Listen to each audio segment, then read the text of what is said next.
Madame, Monsieur, bonjour. BZD-TV, l'édito Jean-Jacques Seymour. C'était le scrutin de toutes les incertitudes.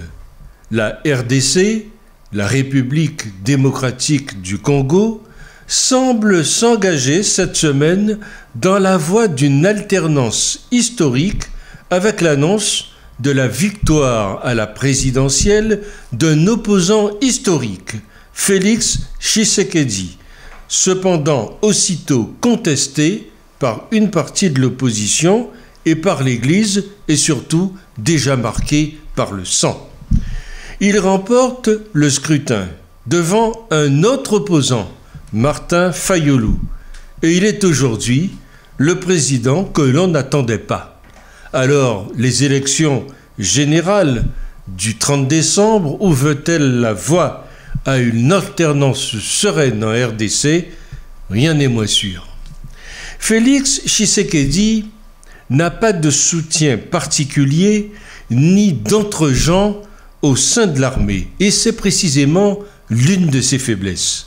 Il n'a d'ailleurs pas de culture militaire et ne dispose pas parmi ses conseillers proches d'experts en la matière. Des puissants généraux mis en place et surtout valorisés par Joseph Kabila pourraient donc bien garder la main sur l'appareil sécuritaire.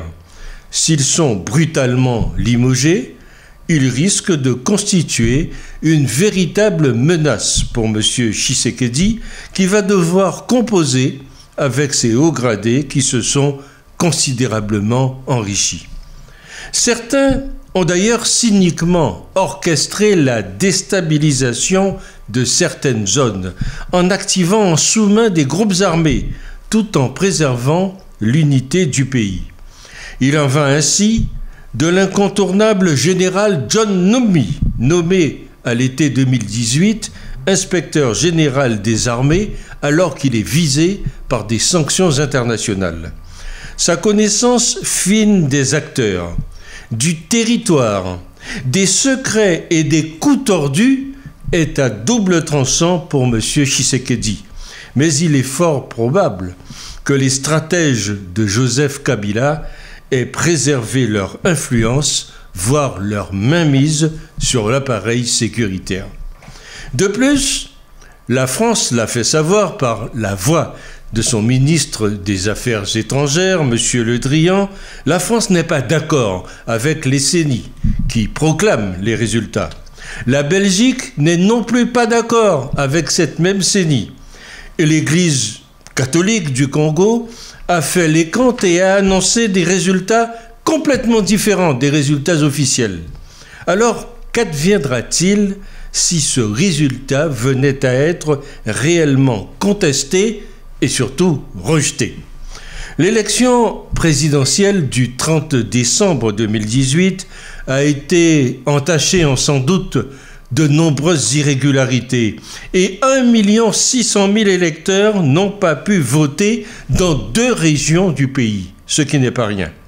Des recours vont donc sans doute être introduits auprès de la Cour constitutionnelle contre le résultat, car cela sent à 100 lieues l'arrangement.